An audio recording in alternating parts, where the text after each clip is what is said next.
The Economic Roundtable of the Ohio Valley had its first of 3 speakers for their spring speaker series, starting with Jim Bianco.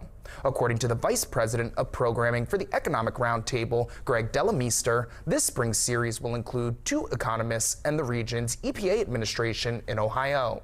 For the first speaker, Bianco is the founder of Bianco Research LLC and has appeared on many different major news outlets. Delemiseester adds Bianco's presentation brought in a view towards what economic landscape in the United States will look like in the future. I think he hit on some 3 key fundamental ideas about population changes, about the impact of COVID, globalization. Just these factors have sort of really shifted our mindset on how the economy is going to operate going forward.